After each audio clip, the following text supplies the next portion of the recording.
Welcome to दृष्टि judiciary. I am Nivedita राजे। आज का केस एक बेहद इम्पोर्टेंट केस है क्योंकि बहुत इम्पोर्टेंट टॉपिक से आता है। The name of the case is नन्हे वर्सेस स्टेट ऑफ यूपी। अब केस का जो प्रेमाइज है वो पहले समझ लेते हैं। तो Nanhe was in an altercation with this guy called Mahendra. इन दोनों में बाजार के बीच में झगड़ा हो रहा था और पास में ही महेंद्र के एक रिलेटिव की शॉप थी, किराना स्टोर। संतराम वो रिलेटिव थे। अब नन्हे और महेंद्र में आर्ग्यूमेंट बहुत हीटेड हो जाता है and Santram finally diffuses the tension between them and ask नन्हे टू लीव। वो कहते हैं कि तुम चले जाओ। नन्हे जाने के लिए तैयार हो जाते हैं।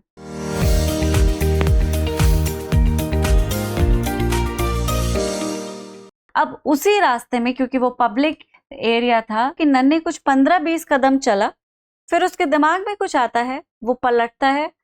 ही takes out his handmade pistol, जो कंट्री मेड पिस्टल होती है, उसे निकालता है and he fired a shot. अब वो जो बुलेट थी वो सीधा महेंद्र को नहीं लगी, वो सद्दाम की नेक को पियर्स करते हुए महेंद्र को हेड में हिट कर गई। सद्दाम और महेंद्र दोनों को इमीडिएटली हॉस्पिटल ले जाया गया और नन्हे को अरेस्ट कर लिया गया। Unfortunately Saddam could not survive his injuries and died. अब जब केस ट्रायल कोर्ट में बढ़ा तो नन्हे का यही कहना था कि मेरा जो इंटेंशन था, मेंस रिया, वो महेंद्र की तरफ डायरेक्टेड था और एक क्रिमिनल एक्टिविटी में या क्राइम में एक्टर्स के साथ मेंस होना कंपलसरी है। एक्टर्स कितना भी हो, अगर इंटेंशन नहीं है तो सजा वो वाली शायद ना मिले। Right, your intention might completely change the nature of crime you committed and completely alter the nature of punishments as well. तो मुझ पे मर्डर का जो एक्यूजेशन लगा है वो नहीं लगना चाहिए, because I did not really want to kill Saddam. I had nothing to do with him. मैं उसको जानता भी नहीं ठीक से, मैं उसे मारना बिल्कुल नहीं चाहता था। ये जो हुआ ये गलती से हुआ, ये एक हीटेड सर्कमस्टांसेस में हुआ, एक पैशनेट मोमेंट में हुआ और मैंने शराब भी पी रखी थी, मैं इंटॉक्सिकेटेड भी था। अब ये ना बहुत सारी चीजें क्लब हो जाती हैं इस केस में। ये केस इसलिए थोड़ा उलझा हुआ था क्योंकि नन्हे के पास बहुत सारे आर्ग्यूमेंट थे। नन्हे की जो टीम थी तो उसका कहना था कि भाई इस पूरे केस में मेंस रिया मिसिंग है क्योंकि मैं एक्चुअली सद्दाम को मारना चाहता ही नहीं था। ठीक है। दूसरा, जो भी कुछ हुआ वो एक बहुत पैशनेट मोमेंट में हुआ, तो मर्डर का चार्ज मुझ पे नहीं लगना चाहिए। It should be more culpable homicide not amounting to murder, the second part of murder. दूसरा, क्योंकि मैं इंटॉक्सिकेटेड था तो इंटॉक्सिकेशन में I didn't really understand the nature of my acts, तो इसलिए मुझ पे सीधा इंटेंशन ना इम्प्यूट करके नॉलेज इम्प्यूट कर दी जाए और वही मेरी लाइबिलिटी को मर्डर से हटा के culpable homicide not amounting to murder कर दिया जाए। ठीक। अभी है सेक्शन 86। ये आपको पता ही है कि भाई ये तो एक्सेप्शन है मर्डर में और मेंस रिया का कोई पर्टिकुलर सेक्शन तो है नहीं। ठीक। ट्रायल कोर्ट में नन्हे को कन्विक्ट कर दिया गया, हाई कोर्ट में ये सेंटेंस कंफर्म हो गया और सुप्रीम कोर्ट तक ये बात पहुंची। पूरे की पूरी चीज को बिल्कुल डीपली एनालाइज किया जाता है एपेक्स कोर्ट में, ताकि किसी भी तरह के इंटरप्रिटेशन के या किसी भी तरह के एम्बिग्यूटी का कोई स्कोप ना रहे। द केस फाइनल डिस्पोजल की स्टेज पे है, अब इसके बाद कुछ नहीं है तो उसे फिर उसी तरह से डील भी किया जाएगा कि अब उसमें कुछ बचे भी नहीं, है ना। तो अब केस को अगर आप बारीकी से देखें, जैसे कि एपेक्स कोर्ट ने भी देखा, तो ये जो क्राइम है ये मर्डर नहीं है, बट ये doctrine of transfer of malice के बेसिस पे मर्डर माना जा सकता है। Section 301 IPC. ठीक है, ये सेक्शन सबको पता ही है। अब इस सेक्शन के अकॉर्डिंग और इस डॉक्ट्रिन के अकॉर्डिंग अगर आप किसी को एक मतलब you were meaning to subject a person to your criminal intention, but आपकी क्रिमिनल इंटेंशन उस पे ना नाजिल होके किसी और पर ही गिर पड़ी। ठीक है, एग्जाम्पल से समझते हैं। जैसे आप नहीं, आप क्यों करेंगे, किसी और को एग्जाम्पल में लेते हैं। लेट्स से ए। ठीक है, तो अब ए जो है वो चाहता है जेड को किल करना। ये इलस्ट्रेशन दे भी रखा है बेयर एक्ट में। ठीक है, सबसे इजी और कंफर्टेबल अंडरस्टैंडेबल इलस्ट्रेशन है। He wants to kill Z. मैंने गलत जगह किल लिख लिया। अब किलिंग का सबसे अच्छा तरीका है कि वो उसे एविडेंट ना करने की बजाय थोड़ा सा he can be smart about it. He calls Z on dinner उसकी फैमिली के साथ, और he serves him soup. Soup में पॉइजन है। This soup is poisonous. I am sure I have not spelled it correctly, but you get the gist. अब ये soup poisonous है जो वो जेड को ऑफर करता है। जेड की बेटी ऐसे खेलते हुए जेड के पास आती है and demands a bite of her father's food, which is very usual for children. Zed, without any knowledge whatsoever about the nature of the soup, feeds it to his daughter.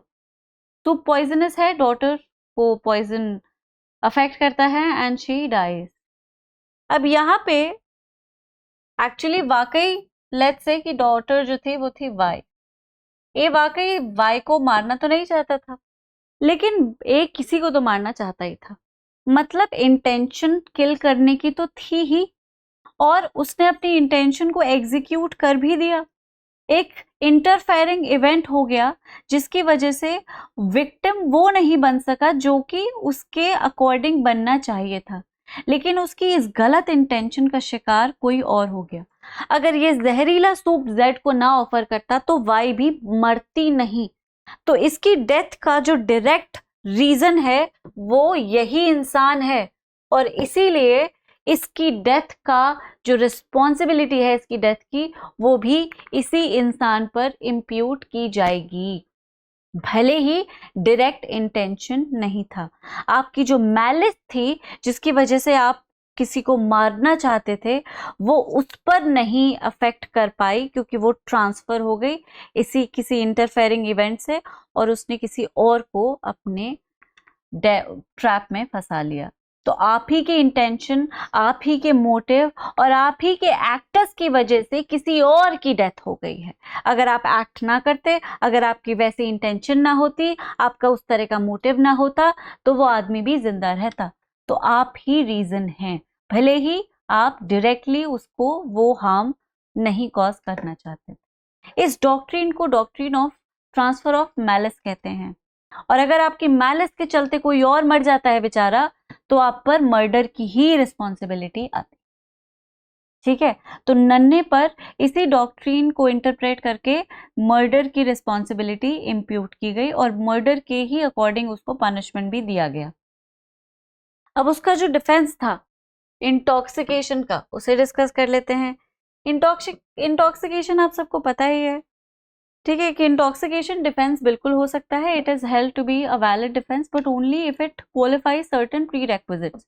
तो पहले तो intoxication का involuntary होना compulsory है, मतलब the alcohol और any intoxicating substance was administered to a person against his will और without his knowledge. मतलब शराब उसके सिस्टम में पहुंच गई है या कोई भी नशीला पदार्थ उसके सिस्टम में उसकी मर्जी से नहीं पहुंचा है, या तो वो जबरदस्ती पहुंचा दिया या फिर उसे पता भी नहीं था और उसकी नॉलेज के बिना ही कुछ मिला विला के अडल्टरेट करके स्पाइक करके उसको कुछ दे दिया। ठीक है, उस इंटॉक्सिकेटिंग सब्सटेंस से उसकी हालत ऐसी हुई है कि वो कंप्लीटली इनेब्रिएटेड स्टेट में है। he becomes a complete idiot. He does not understand anything whatsoever that is happening around. He does not understand the nature of his actions. He does not understand the culpability of his actions. He does not understand what might be the consequence of his action. ठीक है, अब एक आदमी ने गलती से उसे भांग पिला दी, मजाक मजाक में होली पे उसे भांग पिला दी गई। अब वो भांग उसके सर पर इस कदर चढ़ी कि वो सही गलत, प्रैक्टिकल इम्प्रैक्टिकल, पॉसिबल इम्पॉसिबल सबकी नॉलेज एकदम खो बैठा, जो कि क्वाइट पॉसिबल है, नशे में ऐसा हो सकता है। ठीक है, एक्सट्रीम नशा कहते हैं इसको। और आईपीसी या हमारा जो सब्सटैंटिव क्रिमिनल कोड है वो सिर्फ इसी तरह के नशे में डिफेंस देता है, अदरवाइज नहीं देता। ठीक है, इसी तरह का आपका इनिब्रिएटेड स्टेट था जहां पे आप एक किसी भी चीज में डिफरेंशिएट नहीं कर सकते थे। अब ये जो नशे में है आदमी, ये इसे लगता है कि अगर मैं हाथ बहुत जोर जोर से हिलाऊंगा तो चिड़िया की तरह उड़ सकूंगा, और वो अपने दोस्त को इसी तरह से उड़ा देता है। वही दोस्त जो उतना ही नशे में था जितना कि वो था, वो दोस्त कन्विंस हो जाता है कि हाँ ऐसे हाथ हिलाएंगे भाई, चिड़िया उड़ सकती तो हम भी उड़ सकते हैं, और वो उसे वो जो ऐसे प्लेन को नहीं वो करते हैं, अब I don't know the word for it, but you push it, you know, not push it, but you throw it in the air and then it gains the momentum and start flying on its own, है ना। तो उसको उठा के यूं उसने फेंक दिया कि ऐसे हाथ उड़ाना तो तुम उड़ने लगोगे। वो बेचारा कहाँ उड़ सकता था, वो गिर गया। अब ये है एक ऐसी कंडीशन जहाँ पे उसकी एक्ट को एक्सक्यूज किया जा सकता है, because he really doesn't know what he is doing. एक आदमी जो ये मान सकता है कि इंसान उड़ सकते हैं हाथ हिलाने से, उसे वाकई किसी भी चीज की समझ नहीं है, सही गलत की तो बिल्कुल भी नहीं। ठीक है, स्टेशन पर एक बार मैं आई और मैंने देखा कि आदमी फुटपाथ पे है, उसने अपने स्लीपर्स को अपना पिलो बनाया और बड़े मजे में वो सो गया है। एक आदमी अपनी मर्जी से होश हवास में ऐसी खराब जगह पर नहीं सो सकता। आंखों देखी मक्खी नहीं निकली जा सकती, है ना। लेकिन अगर आदमी नशे में, तो उसे क्या पता क्या है कूड़ा उसके ड्रिंक में। Are you getting my point? तो अगर आपकी जो इंटॉक्सिकेशन स्टेट है वो इतनी एक्सट्रीम है कि you have lost complete understanding of everything, then you can take the defence, not otherwise. ठीक है, देन ओनली। और बाकी प्री रिक्विजिट्स मैंने आपको बता दिए, इनवॉलंटरी होना कंपल्सरी है। अब कई बार ऐसा होता है कि इंटॉक्सिकेशन जो होता है वो वॉलंटरी होता है, लेकिन कंडीशन इनिब्रिएटेड ही हो जाती है। तो एक आदमी ने जानबूझ के भांग पी, लेट्स से कि इस आदमी ने, उसको भांग पिलाई नहीं गई, इसने जानबूझ के पी ली। अब आदमी का जो इंटॉक्सिकेशन है वो वॉलंटरी है, लेकिन दिमाग का जो स्टेटस है, फैकल्टी है, वो कंप्लीटली लूज हो चुकी है।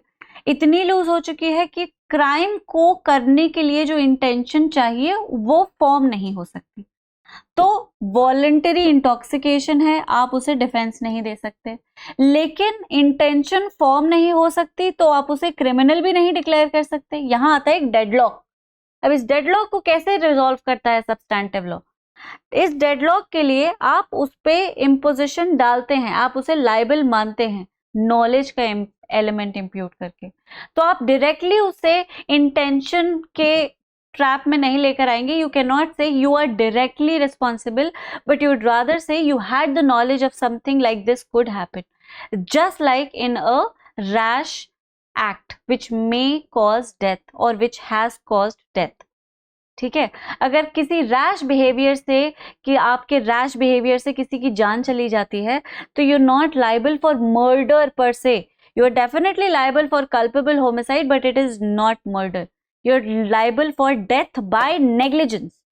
ठीक है, आप डेथ के लिए रिस्पॉन्सिबल है लेकिन मर्डर के लिए रिस्पॉन्सिबल नहीं होंगे।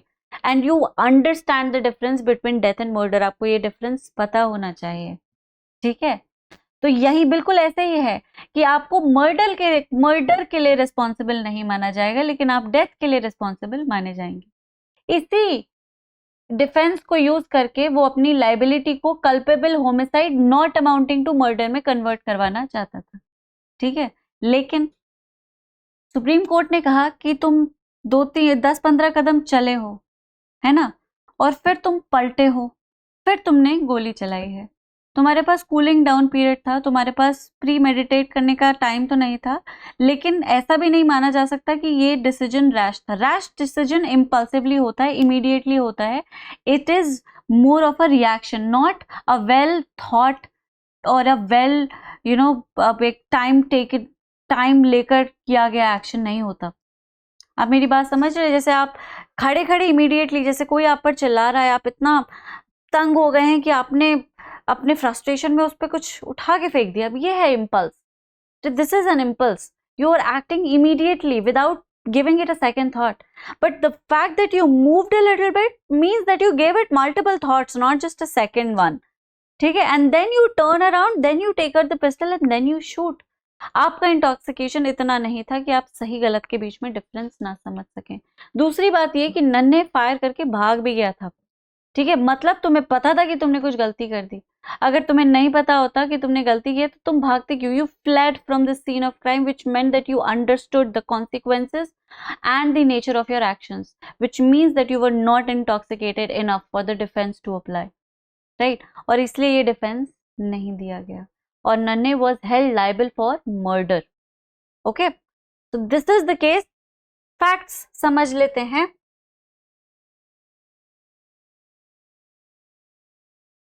Okay, so these were the facts. Muhammad Ali with his son Saddam Hussein was on the way to Santram shop. Quarrel हुआ महेंद्र और नन्हे के बीच में। नन्हे को संतराम ने जाने के लिए कहा, फिर उसने पलट के गोली मार दी। ट्रायल कोर्ट ने एपेलेंट को गिल्टी बताया। कोर्ट ऑफ इलाहाबाद ने इस सेंटेंस को कंफर्म किया। फिर सुप्रीम कोर्ट में अपील हुई और सुप्रीम कोर्ट ने भी इस अपील को डिसमिस करते हुए नन्हे को ही गिल्टी डिक्लेयर कर दिया। These are the provisions that were involved. FIR, ठीक है, FIR इसमें one of the things discussed definitely थी, but it does not concern the case as much. हालांकि आप इसे कोट कर सकते हैं अगर चाहें तो। सेक्शन 301 ट्रांसफर ऑफ मेलिस, जो कि सेक्शन 100 है BNS का, ये याद रखिएगा। जो नया सेक्शन है वो 100 है, Bharatiya Nyaya Sanhita. Section 302 Indian penal code, section 304 Indian penal code, doctrine of transfer of malice तो है ही है, ठीक है। So that's about it. Those are the legal provisions that were discussed. Observations थे कि भाई malice applicable है, confirms Nanne's intent to kill. Intoxication was considered, but it was concluded that Nanne was mentally aware of his action despite being intoxicated. ठीक है, ये रहे important case laws जो इसी प्रमाइस से कुछ मिलते जुलते हैं। शंकरलाल कचरा भाई versus the state of Gujarat, Rajbir Singh versus state of UP. पुराने केसेस हैं लेकिन अच्छे इंपॉर्टेंट लैंडमार्क केसेस हैं। अब आपके पास ये नया लेटेस्ट जजमेंट भी है। कुछ प्रैक्टिस क्वेश्चंस भी देख लेते हैं। Under which section of the Bharatiya Nyaya Sanhita 2023 is the concept of transfer of malice addressed? ठीक है, ये इंपॉर्टेंट क्वेश्चन है, ये मैंने स्लाइड में नहीं बताया है। Something that you would have to look on your own, do find it out और you can watch one of my sessions. मैंने इसे डिस्कस किया है और इसका आंसर आप मुझे कमेंट्स में बताएंगे, ठीक है। इंपॉर्टेंट है, डॉक्ट्रिन ऑफ मैलिस से रिलेटेड सवाल सीधा प्री में भी आ जाता है कि किस सेक्शन में है, तो यहाँ पे भी आ सकता है, बिल्कुल आ सकता है, ठीक है। तो सेक्शन को याद रखना जरूरी है। Which section of Bharatiya Nyaya Sanhita 2023 provides the legal provisions regarding the defense of intoxication? Intoxication का defense BNS में कहाँ दे रखा है? Again very very important, ठीक है, तो आप इसको जरूर ढूंढें। अच्छा, इंटॉक्सिकेशन का डिफेंस मतलब proper defence, not the voluntary intoxication, just by the वे, ठीक है। So find out the section and do let me know in the comments below. ये सेक्शंस आपके लिए याद करना जरूरी है, इसलिए आपको ये आपसे पूछे जा रहे हैं। Which section of BNSS is the procedure for filing a FIR outlined? कौन से सेक्शन में दे रखा है? CRPC में तो हम सबको पता ही है, लेकिन BNSS में कौन से सेक्शन में दे रखा है? Again something that you ought to know.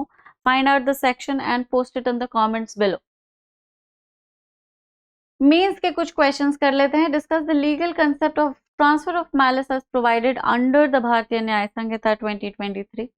Explain the circumstances under which malice can be transferred and provide examples where this doctrine may apply in connection with the principle of criminal liability. Interesting सवाल है, कुछ अलग सा है, भारतीय न्याय संहिता से related है, आप इस पे जरूर आंसर लिखने की कोशिश करें। Examine the defense of intoxication under the BNS. Discuss the conditions under which intoxication can be considered a valid defense. बिल्कुल सेम वही आंसर जो IPC में अगर आप डिस्कस करते तो आता, बस IPC और BNS के इंटॉक्सिकेशन के डिफेंस में क्या डिफरेंस है, इसी को आप लिखना है आपको। कंपैरेटिव एनालिसिस इसमें नहीं पूछा गया है, लेकिन आपको अगर कुछ एडेड है तो बिल्कुल वैसे ही जैसे आप एक्सप्लेन करते थे इंटॉक्सिकेशन के प्री रिक्विजिट्स कब अप्लाई होता है with the landmarks, if they are the same in BNS, which they are by the way, you would define them in the same manner, quote the same landmarks along with this latest one. Okay, so that's about it. आज के लिए इतना ही काफ़ी है. I sincerely hope कि ये case आपने समझा है और इसके नोट्स ज़रूर बनाइए, बहुत इंपॉर्टेंट है. Murder, transfer of malice, intoxication, ये बहुत इंपॉर्टेंट टॉपिक्स है, सब में कोट किया जा सकता है. ठीक है ना? तो इस केस को ज़रूर ध्यान में रखें, अपने रिपोजिटरी में रखें. बाकी इसी तरह के इम्पोर्टेंट केस के साथ अगले एपिसोड में मिलेंगे. तब तक सब अपना ख्याल रखिए. Thank you so much. Bye bye.